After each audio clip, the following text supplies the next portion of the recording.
पार बेड़े को लगा देते हैं गौसे आजम, डूबी कश्ती को तिरा देते हैं गौसे आजम। और बाखुदा ऐसी इनायत तो ना देखी ना सुनी, पांव उखड़े तो जमा देते हैं गौसे आजम। और चोर चोरी करे अब्दाल का रुतबा पाए, चोर चोरी करे अब्दाल का रुतबा पाए, शान बंदे की बढ़ा देते हैं गौसे आजम। रात मैंने एक आयत करीमा तिलावत करने का शरफ हासिल किया।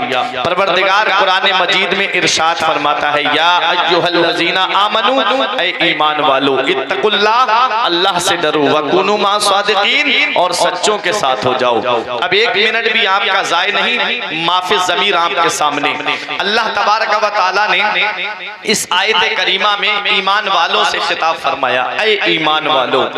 ईमान वाला कौन है? आमनू में 4 हर्फ हैं। पहला हर्फ हमजा है, दूसरा हर्फ मीम है, तीसरा हर्फ नून है, चौथा हर्फ वाव है। ये चारों हर्फ हमें अलग अलग पैगाम दे रहे हैं। क्या कह रहे हैं? ये हमजा कह रहा है अल्लाह को मानो, मीम कह रही है मोहम्मद रसूलुल्लाह को मानो, नून कह रहा है सारे नबियों को मानो, और वाव कह रहा है सारे वलियों को मानो। तभी आप जो है वो ईमान वाले होंगे। हज़रात, तो अब पता चला ईमान वालों से खिताब है, इत्तकुल्लाह, अल्लाह से डरो। अल्लाह से डरने का मतलब क्या है? दूसरी आयत में रब फरमाता है, या अय्युहल्लज़ीना आमनुत्तकुल्लाह हक्का तुकातिही वला तमूतुन्ना इल्ला व अंतुम मुस्लिमून। ईमान वालों, अल्लाह से ऐसे डरो जैसे उससे डरने का हक है। अब आप मुझे बताओ, ऐ दुनिया के जिंदा दिल मुसलमानों, अपने सीने पे हाथ रख के बताना, अपने गिरेबान में झांक करके मुझे बताना, क्या हम वाकई अल्लाह से डर रहे हैं जैसा उससे डरने का हक है? क्या हम वाकई अपने रब से डर रहे हैं? अगर हम अपने रब से डरते होते तो हमारी मस्जिदें सूनी नहीं होती। अगर हम अपने रब से डर रहे होते तो आज हमारे मदरसे वीरान नहीं होते। आज हम अपने रब से डर रहे होते तो आज हमारे लिबास इस्लामी होते। अगर हम अपने रब से डर रहे होते तो हमारे चेहरे जो है वो सुन्नत के मुताबिक होते। सिर्फ हम जुबान से दावा कर रहे हैं कि हम अल्लाह से डरते हैं, लेकिन हकीकत यही है कि हम अल्लाह से नहीं डर रहे हैं। सही माना में जैसा उससे डरने का हक है, हम अल्लाह से नहीं डर रहे हैं। आप जरा देखो, कोई इंसान हॉस्पिटल में चला जाए या थाने वगैरह में चला जाए या किसी बड़े आदमी के शोरूम के अंदर चला जाए और वो गुटखा खा के चला जाए या पान खा के चला जाए और उसे थूकने की हाजत पेश आए और सामने कैमरा लगा हुआ हो, मुझे बताओ क्या वो इंसान वहां पर थूकेगा? कैमरे पे नजर पड़ जाए तो वो थूकता नहीं है। क्यों? क्योंकि वो सोचता है कि मेरे जैसा इंसान अंदर बैठ के मुझे देख रहा होगा। अगर मैं यहाँ पर थूकूंगा तो मेरे ऊपर जो है वो जुर्माना पड़ जाएगा, हो सकता है कि मुझे बदनामी का सामना करना पड़ जाए। ये एक इंसान है जो इंसान से इतना डरता है। आप कभी सोचते हो जिंदगी हमारी किस हाल में गुजर रही है? हमारी जिंदगी के शब रोज किस हाल में गुजर रहे हैं? आज मोबाइल की स्क्रीन पे जिंदगी बर्बाद करने वालों, आज नौजवानों की जिंदगी देखो, किसी की फेसबुक पे जिंदगी गुजर रही है, कोई व्हाट्सएप चला के जिंदगी बर्बाद कर रहा है, कोई इंस्टाग्राम पे जिंदगी बर्बाद कर रहा है, कोई यूट्यूब पे गंदी तस्वीरें देख के जिंदगी बर्बाद कर रहा है, कोई इंस्टाग्राम पे गंदी तस्वीरें अपलोड करके अपनी जिंदगी को बर्बाद कर रहा है। क्या समझते हो क्या ये हाथ गवाही नहीं देंगे कयामत के दिन? अल्लाह कुरान में फरमाता है, अल यौमा नख्तिमु अला अफवाहिहिम व तुकल्लिमुना ऐदीहिम व तशहदु अर्जुलुहुम बिमा कानू यक्सिबून। अल्लाह कयामत में मुंह पे मोहर लगा देगा। ये हाथ गवाही देंगे, ये पैर गवाही देंगे। ये किस किस से गलत चैटिंग की है, ये हाथ गवाही देंगे। किस जगह गलत मजलिसों में गए हो, ये पैर गवाही देंगे। कुरान में रब फरमा रहा है, अल्लाह तबारक व तआला से डरो जैसा उससे डरने का हक है। लेकिन सही माना में हम अपने रब से नहीं डर रहे हैं। ऐ प्यारे मुसलमानों, मौत का कोई भरोसा नहीं है, कब ये दुनिया छोड़ के हमें यहाँ से जाना पड़ जाए। अभी चंद सालों पहले तुमने नहीं देखा कोरोना काल में जो पहली लहर में बच गए वो दूसरी में निकल गए। एक एक घर में 3-3 जनाजे पड़े हुए थे। बाप का जनाजा एक तरफ रखा है, बराबर में लड़कों के जनाजे रखे हुए हैं। इन अचानक आने वाली मौतों से इबरत हासिल नहीं की। दुनिया में रहना कितने दिन है? चंद दिन के लिए हम इस दुनिया में आए हैं। अपनी जिंदगी कैसे गुजार रहे हो? मैं मानता हूं कि तुम लिहाफ के अंदर मोबाइल पे गंदी तस्वीरें देखोगे, तुम्हारा बाप नहीं देखेगा, तुम्हारा भाई नहीं देखेगा।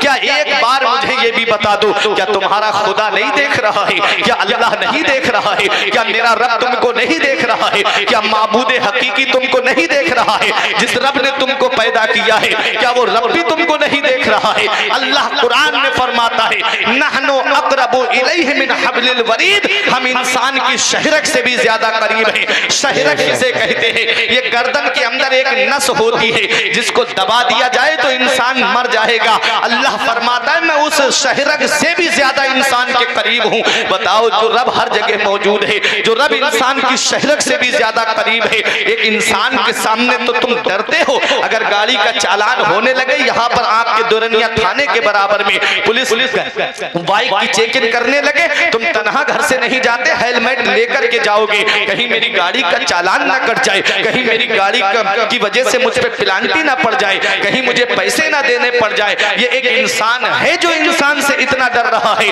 कभी सोचा है तुमने अपने रब से हमें कितना डरना चाहिए? उस माबूद हकीकी से हमें कितना डरना चाहिए? आज हमारे पास तो कोई नेकी नहीं है। अरे जिनको अल्लाह तबारक व तआला ने अपने महबूब के सदके वसीले से जन्नती बना दिया है, जरा उनकी शान भी कभी देख लिया करो। आज हम हमारी जिंदगी कैसे गुजरती है, और जरा देखो वो उस्मान गनी जिनके बारे में आका ने दुआ की थी, अल्लाह मेरा उस्मान आज के बाद जो भी करे उससे कोई मुआखजा ना हो। गज़वाए तबूक के मौके पे जब अपना माल राहे खुदा में लुटाया तो नबी ने उस्मान गनी के लिए दुआ की थी। ये वो उस्मान गनी है जिनके बारे में बताया जाता है कि उस्मान गनी ने 2 मरतबा जन्नत को खरीद लिया है। बताओ, जिसके नाम मकान की रजिस्ट्री हो जाए, जिसके नाम प्लाट की रजिस्ट्री हो जाए, वो सीना तान के कहता है ये मकान मेरा है, वो सीना तान के कहता है ये घर मेरा है, वो सीना तान के कहता है ये जगह मेरी है। लेकिन आओ उस्मान गनी की शान देखो, जिनके बारे में आया कि 2 मरतबा जन्नत को खरीद लिया हो। अल्लाह अकबर, वो राहे खुदा में माल लुटाने वाले थे। जब बीरे रोमा खरीदा था तब मेरे आका ने उनके लिए दुआ की, जिनके बारे में आका फरमाते हैं कि मेरा उस्मान जन्नती है। अशराए मुबशरा जो 10 सहाबाए किराम हैं, जिनको दुनिया में नबी ने जन्नती होने की बशारत दी, जरा उनकी जिंदगी को देख लो। क्या उनके पास नमाजों की कमी है? क्या उनके पास रोजों की कमी है? क्या उनके पास हज व ज़कात की कमी है? क्या उनके पास सदकात की कमी है? क्या उनके पास नेक अमाल की कमी है? हमारे पास तो कोई नेकी ऐसी नहीं जिस पे सीना तान के कहते कि इस पे हम बख्शे जाएंगे। नमाजें हमारे पास नहीं, रोजों का सवाब हमारे पास नहीं, ज़कात का सवाब हमारे पास नहीं, हज का सवाब हमारे पास नहीं, नेक अमाल हमारे पास में नहीं है, फिर भी फूले नहीं समा रहे हैं कि हम जन्नत में जाएंगे। अल्लाह कुरान में फरमाता है, अम हसिबतुम अन तदखुलुल जन्नता, क्या तुम ये गुमान करे बैठे हो कि तुम्हें जन्नत में दाखिल कर दिया जाएगा? अल्लाह अकबर, उस्मान गनी की जरा शान देखो। जब जब कब्रिस्तान के करीब से गुजरते, खड़े होके इतना रोते कि आंखों से आंसू टपकने लगते और दाढ़ी भीग जाती, जमीन पे आंसू टपकने लगते। कोई रोक देखने वाला कहता, हुजूर आप तो बख्शे बख्शाए हो, आपको तो दुनिया में जन्नती होने की बशारत मिली है, आप तो वो हो जिसके लिए नबी ने दुआ की है कि उस्मान से कोई पूछताछ ना हो। अल्लाह अकबर, आप इतना क्यों रोते हो? तो उस्मान गनी ने एक जुमला कहा था, ऐ दुनिया वालों दिल की तख्ती पे लिख लो, आज कब्रिस्तान में क्रिकेट मैच होता है, कब्रिस्तान के अंदर बैठ के जुआ खेलने वालों, कब्रिस्तान में बैठ करके इधर उधर की बातें करने वालों, कब्रिस्तान में बैठ करके हंसी मजाक और ठट्टे करने वालों, कभी देख लिया करो वहां पर तुमसे ज्यादा हसीन और जमील लेटे हुए हैं, तुमसे ज्यादा मालदार वहां लेटे हुए हैं, जो कहते थे मौलाना कल से नमाज पढ़ने आएंगे, जो कहते थे मौलाना कल से हम आएंगे फजर में, आप हमको देख लेना, लेकिन जी के जी में रह गए, अरमान सारे चल बसे। कभी देख लो कब्रिस्तान में जाकर के कैसे कैसे हसीन लेटे हुए हैं, कैसे कैसे दौलत वाले लेटे हुए हैं, कैसे कैसे पैसे वाले लेटे हुए हैं, जो बिल्डिंगों में फख्र करते थे आज वो मनो मिट्टी के नीचे लेटे हुए हैं। कभी सोच लिया करो ये कब्र क्या है? जिनको अल्लाह तबारक व तआला ने दुनिया में जन्नती बनाया है, वो कब्र को याद करके रो रहे हैं। हमारे पास तो कोई नेकी नहीं, फिर भी हम भूले नहीं समा रहे हैं। अल्लाह अकबर, कभी गौर किया है तुमने ये कब्र क्या है? ये कब्र रोजाना इंसान से पुकार के कहती है, ऐ मेरे ऊपर अकड़ के चलने वाले, ऐ मेरे ऊपर सीना तान के चलने वाले, ऐ मेरे ऊपर गाड़ियों को दौड़ाने वाले, ऐ मेरे ऊपर अपने सीने को तान करके चलने वाले, इतना याद रख, मैं कीड़े मकोड़ों का घर हूँ, मैं तन्हाई का घर हूँ, मैं वहशत का घर हूँ, मैं अकेली कोठरी हूँ। जब मेरे अंदर आए तो रोशनी का इंतजाम करके आना, जब मेरे अंदर आए तो अपने नेक आमाल को साथ में लेकर के आना, जब मेरे अंदर आए तो कीड़े मकोड़ों से हिफाजत का इंतजाम करके आना। अल्लाह अकबर। उस कब्र की काली कोठरी को याद कर लिया करो। एक दिन मैं अपने घर पे बैठा हुआ था, मगरिब और इशा के दरमियान का मामला था। अचानक से लाइट चली गई और जब लाइट गई तो अंधेरा हो गया, तन्हाई थी। अकेलेपन की वजह से मैं डरने लगा, अंधेरा हुआ, मुझे खौफ लाहिक हुआ। मैंने सोचा फुरकान, यहाँ तेरे वालिद भी बैठे हैं, यहाँ तेरी वालिदा भी बैठी है, यहाँ तो भाई भी मौजूद है, आवाज देगा अभी भाई मदद को आ जाएंगे, आवाज देगा अभी वालिद मदद को आ जाएंगे, आवाज देगा अभी तेरे घर वाले तेरे सामने खड़े हो जाएंगे। काली कोठरी को याद कर ले, जहाँ बाप मिट्टी के नीचे बेटे को दफन करके चला आएगा, जहाँ बेटा बाप को मिट्टी के नीचे दफन करके चला आएगा, जहाँ भाई भाई को दफन करके चला आएगा, दोस्त दोस्त को दफन करके चला आएगा, पड़ोसी पड़ोसी को दफन करके चला आएगा। उस काली कोठरी में कौन है जो हमारे काम आएगा? उस काली कोठरी में कौन है जो हमारी मदद करेगा? ऐ दुनिया के जिंदा दिल मुसलमानों, जहाँ बाप साथ छोड़ देता है, जहाँ भाई साथ छोड़ देते हैं, जहाँ मामू साथ छोड़ देता है, जहाँ खालू साथ छोड़ देता है, जहाँ पर भांजे साथ छोड़ देते हैं, जहाँ पर साले साथ छोड़ देते हैं, जहाँ बहनोई साथ छोड़ देते हैं, अरे जहाँ पर रिश्तेदार साथ छोड़ देते हैं, वहाँ कोई और काम नहीं आता है, मदीने वाला मुस्तफा काम आता है। वाह भाई वाह, नारे तकबीर,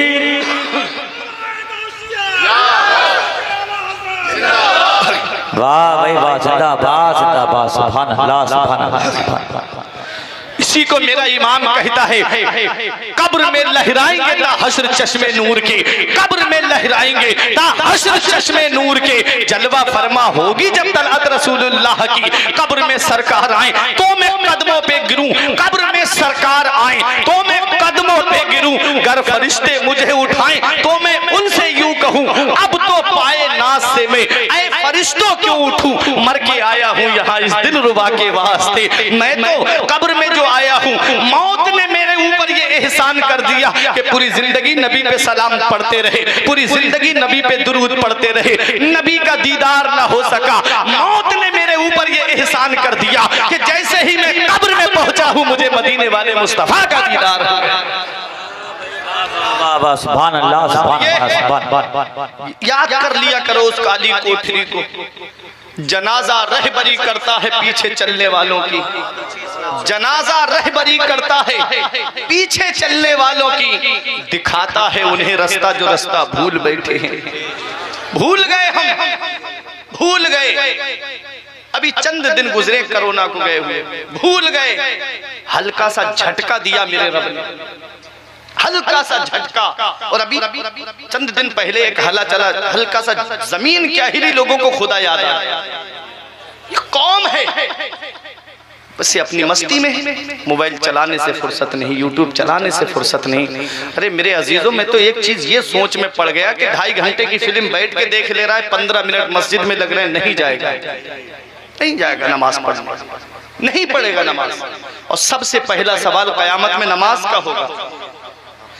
जो सवाल पहले है उसी में 0, क्या होगा आगे?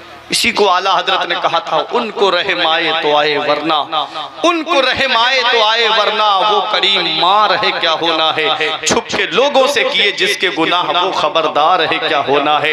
हाय दूर जाना है रहा दिल थोड़ा, मत पे क्या मार है क्या होना है, हाय बिगड़ी तो कहाँ आखिर नाव, ऐन मझधार है क्या होना है। आज मोबाइल पे गंदी तस्वीरें देख करके, आज मोबाइल पे गंदी फिल्में देख करके ये आंखें इस लायक नहीं रही कि वहां नबी का दीदार होना है, वहां गौसे आजम का दीदार होना है, वहां गरीब नवाज के सामने पेश होना है, वहां आला हजरत का दीदार करना है। मेरा इमाम कहता है कल तो दीदार का दिन है और यहाँ, कल तो दीदार का दिन है और यहाँ आंख बेकार है क्या होना है। अल्लाह अकबर। अपनी आंखों को पाकीज़ा कर लो प्यारे मुसलमानों। ये आंखों की रोशनी बड़ी कीमती रोशनी है। जिसकी आंखों से ये रोशनी छिन गई है, आप उससे पूछो ये आंखें कितनी कीमती है।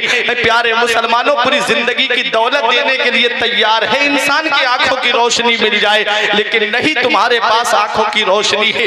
कब तक ऐसे जिंदगी गुजारते रहोगे? कुछ पैगाम लेके जाया करो जलसों से, सिर्फ हंसी मजाक के लिए ना आया करो, बल्कि देखो जलसे होते क्यों है। कमेटी वालों ने कितनी मेहनत से इस प्रोग्राम को सजाया होगा, सुबह से लगे होंगे इसको डेकोरेशन में, कब से परेशान होंगे फोन करते करते कि हजरत कहाँ तक आ गए, कहाँ तक आ गए।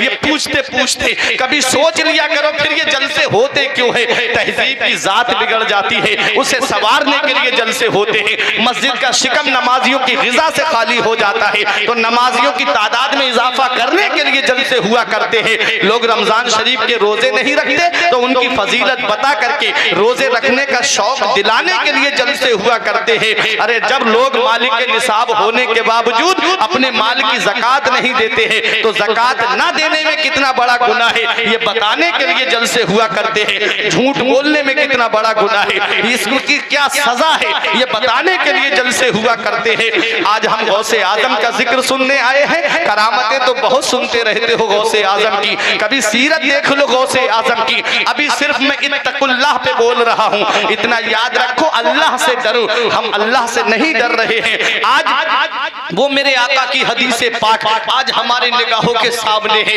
रियाजुस सालिहीन में मैंने हदीस पढ़ी, आका फरमाते हैं, ये उलमाए किराम तशरीफ फरमाए, आका ने फरमाया मेरी उम्मत पर एक वक्त ऐसा आएगा कि वो सुबह को मोमिन होंगे तो शाम को काफिर हो जाएंगे, शाम को मोमिन होंगे तो सुबह को काफिर हो जाएंगे। ऐ दुनिया के नौजवानों सुनो आज मेरी ये तकरीर को और दिल की तख्ती पे लिख करके ले जाना। क्या आज हम उस दौर से नहीं गुजर रहे? ऐसे ऐसे कुफरिया गाने चल रहे हैं जिनको मेरा भाई शौक से गाता हुआ जा रहा है, कार में गाने बज रहे हैं, बराबर में गाता हुआ जा रहा है, मोटरसाइकिल चला रहा है, कान में ब्लूटूथ लगी है, ईयरफोन लगी हुई है, वो कुफरिया गाने गाता हुआ चला जा रहा है। मुझे एक बार अपने दिल पे हाथ रख के ये बता दे, तू गाने सुनता जा रहा है, रात को तूने मोबाइल सामने रख लिया तकिए से लगा करके और फिल्म देख रहा है, कुफरिया गाने उसमें है, कुफरिया बातें उसके अंदर है, और इसी हाल में तू सो गया। मुझे बता, आंख कब्र के अंदर जाकर खुली तो कौन है जो तेरे काम आएगा? ये गाने सुनते हुए दुनिया से चले गए और आंख कब्र में खुली तो कौन आए काम आएगा?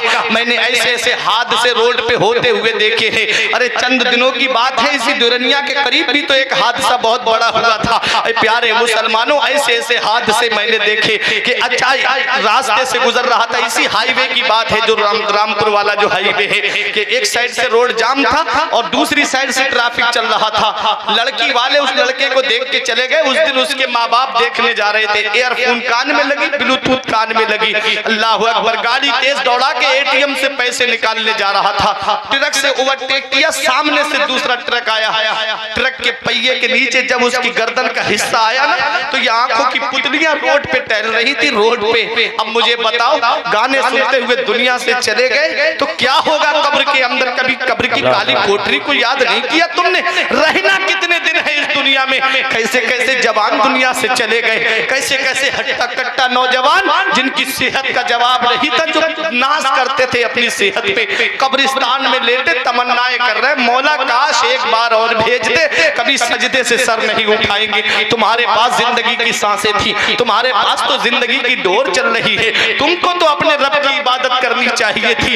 एक ईसाई मुफक्किर ने कहा था कि मुसलमान जिस दिन फजर की नमाज में ऐसे जमा होने लगा जैसे जुमे में और ईद की नमाज में जमा होता है, फिर उसे हुकूमत करने से कोई रोक नहीं सकता। वाह भाई, नारे तकबीर, नारे रिसालत, नारे गौसियत, मसलके आला हजरत, फैजाने गौसे आजम, नारे तकबीर। वाह भाई, सदा गौसे आजम का जिक्र सुनने आए हो, सीखो गौसे आजम की सीरत से हमें पैगाम क्या मिला। करामतें मैं बहुत सुना सकता हूँ आपको, लेकिन आज करामत नहीं सुनाऊंगा, गौसे आजम की सीरत बताऊंगा कि पैगाम क्या दिया है मेरे गौसे आजम ने, क्या दर्स दिया है हमें गौसे आजम ने, क्या सबक दिया है हमें गौसे आजम ने। तुम तो ये सोचते हो ना, मेरे किसी भोले भाले भाई ने कह दिया कि जब तक हिंदुस्तान में गरीब नवाज है मुसलमानों का कुछ नहीं होगा। हाँ हाँ, मैं मानता हूँ अल्लाह ने गरीब नवाज को ये पावर, ये इख्तियार दिया है कि वो चाहे तो पूरे हिंदुस्तान को अपने कटोरे के अंदर संभाले।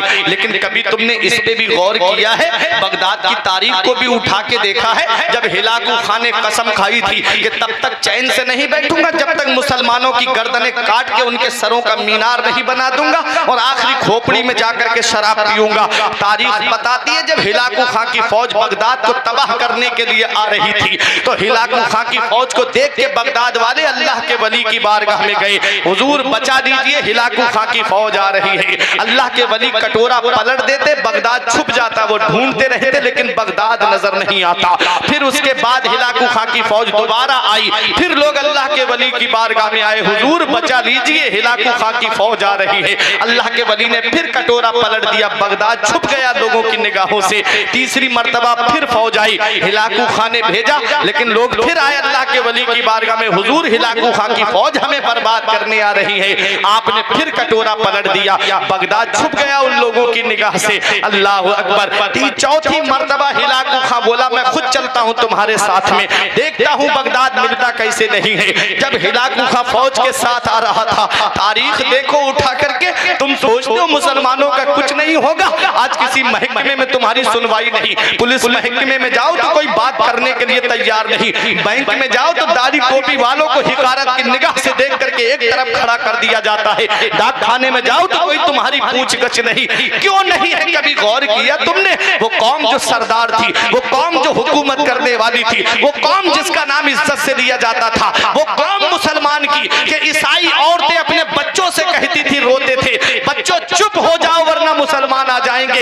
ये धाक बैठी हुई थी मुसलमानों की। लेकिन आज मुसलमान जलील क्यों है? आज मुसलमान रुसवा क्यों है? तो सबसे बड़ी इसकी वजह मैं ये बता दूं, आज मुसलमान आपस में बट गया, आज हम बिरादरियों में बटे, आज हम सिलसिलों में बटे, आज बांट दिया बिरादरी को, ये खासाब है, ये अंसारी है, ये अलवी है, ये मंसूरी है, बांट दिया आज मुसलमानों को बिरादरी में। इस कमजोरी का फायदा हमारे गैरों ने उठा लिया। अरे तुम तो मुसलमान थे, तुम तो एक नबी के मानने वाले थे, तुम तो एक खुदा के मानने वाले थे, फिर तुम आपस में बट गए। अगर मैं तुमसे एक बात ये पूछ लूं कि तुम मुझे सीना तान के ये बता दो कि तुम जो हो कौन सी बिरादरी के हो, वो कहेगा मौलाना हम तो खासाब हैं। मैं कहूंगा जरा परदादा से ऊपर का मामला बता कि कौन सी बिरादरी के थे, वो नहीं बता पाएगा। लेकिन नारे रिसालत, नारे गौसियत, मसलके आला हजरत, शायर मुल्क हिंदुस्तान भाई राशिद रजा मरकजी,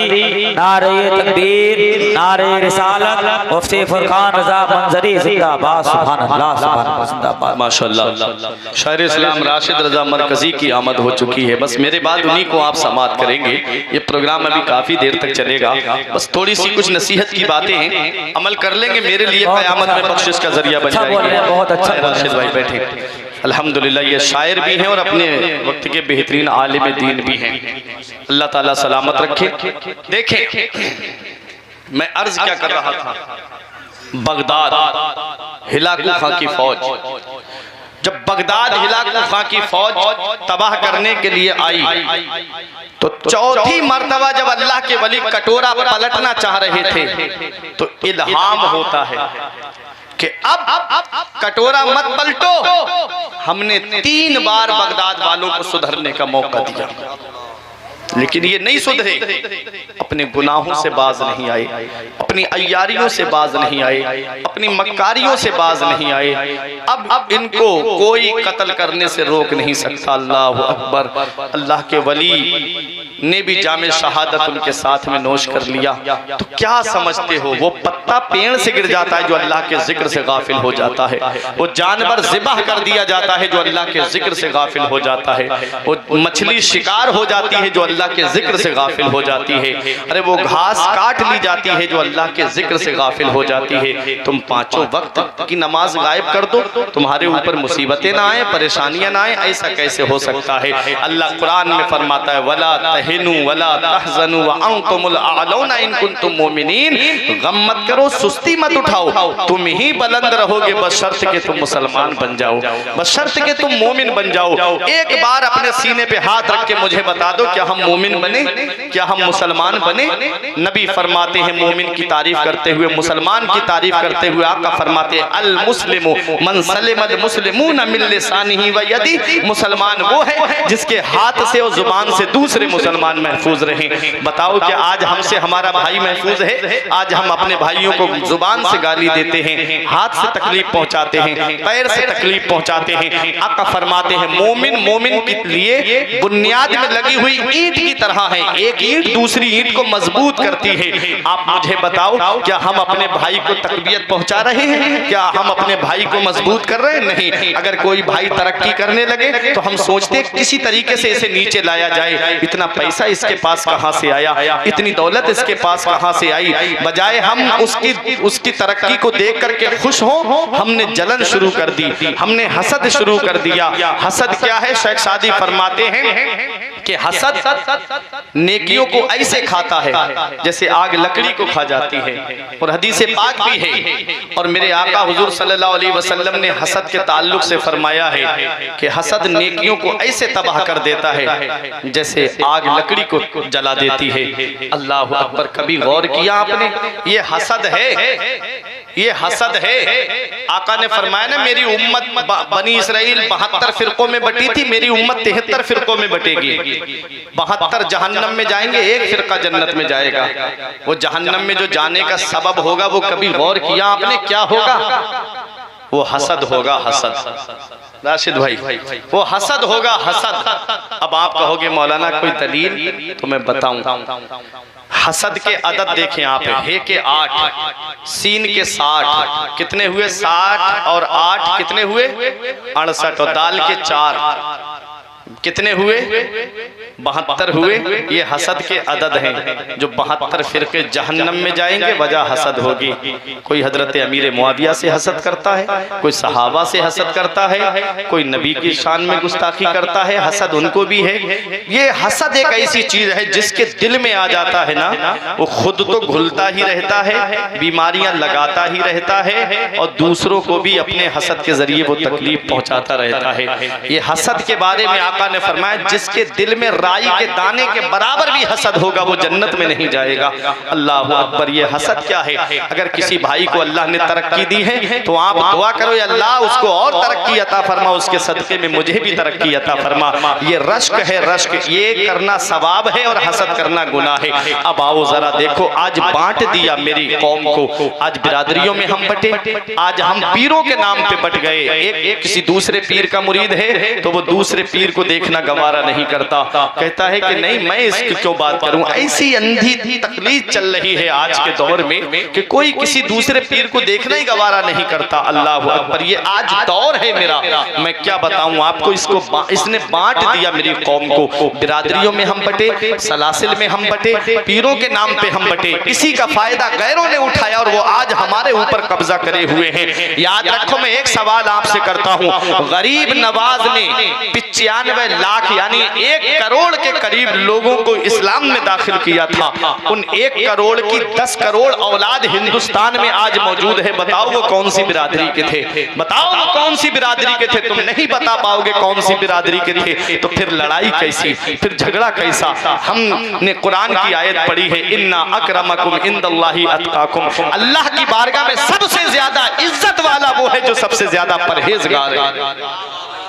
जितना ज्यादा तकवा उतना ही ज्यादा अल्लाह की बारगाह में। तो तकवा इख्तियार करो ना, परहेजगारी इख्तियार करो ना। तकवा होगा, परहेजगारी होगी तो अल्लाह तबारक व तआला की बारगाह में तुम मुकर्रम होगे, इज्जत वाले होगे। अब आओ, हम अल्लाह से नहीं डर रहे, हमने कब्र को भुला दिया है, कब्र की तारीकी को भुला दिया, कब्रिस्तान को हमने भुला दिया। हमको मरना भी है ये भी हम भूल गए हैं। ये अचानक आने वाली मौतों से इबरत हासिल किया करो, सही माना में अल्लाह से डरने वाले बन जाओ। देखो आओ, मैं गौसे आजम का जिक्र सुनने आए हो, गौसे आजम की जरा शान तो देखो। गौसे आजम के एक मुरीद का कहना है, मैंने अपनी आंखों से देखा है, मेरे शेख ने 40 साल तक ईशा के वुजू से फजर की नमाज पढ़ी है। ऐ दुरनिया वालों, 40 साल ईशा की नमाज में वुजू करते हो, फजर की नमाज उसी वुजू से आप अदा फरमाते। ये पीठ गौसे आजम की बिस्तर से नहीं लगी 40 साल, आज हम सो के नहीं उठ पाते हैं। गौसे आजम का नाम लेने वालों, गौसे आजम आजम से मोहब्बत करने वालों, सिर्फ करामतें सुनने से काम नहीं चलेगा, गौसे आजम की अदाओं को अपनाओ। 15 साल ऐसे गुजारे गौसे आजम ने, एक पैर खड़ा कर लेते, एक जमीन पे रखते, लकड़ी का सहारा लेते और पूरी रात में एक कुरान शरीफ मुकम्मल फरमा लिया करते थे। आज हम कुरान कब पढ़ते हैं? जब कुरान खानी होती है। आज हम कुरान कब पढ़ते हैं? जब किसी के यहाँ तीजा होता है। आज हम कुरान कब पढ़ते हैं? जब किसी के यहाँ 10वां होता है। आज हम कुरान कब पढ़ते हैं? 20वां हो, 30वां हो, 40वें में कुरान पढ़ते हैं, या बरसी में हम कुरान पढ़ने के लिए चले जाते हैं। लेकिन हम हर वक्त कुरान की तिलावत नहीं करते। याद रखो, लोहे पे जब जंग आ जाती है तो उसे कैसे दूर किया जाता है? जब लोहे पे जंग आती है तो उसे आग में डाल करके साफ किया जाता है। और जब दिल के ऊपर जंग आ जाती है गुनाहों की वजह से, गुनाह की वजह से दिल काला हो जाता है, सिया हो जाता है, तो दिल की जंग को कैसे दूर किया जाता है? तो इसके बारे में मदीने वाले मुस्तफा ने इरशाद फरमाया है कि लोहे की जंग को, यानी उसको सैकल करने के लिए आग में डाला जाता है, और दिल की जंग को दूर करने के लिए कुरान की तिलावत की जाती है। वाह भाई, नारे तकबीर, नारे रिसालत, नारे गौसियत, मसलके आला हजरत फैजाने गौसे आजम।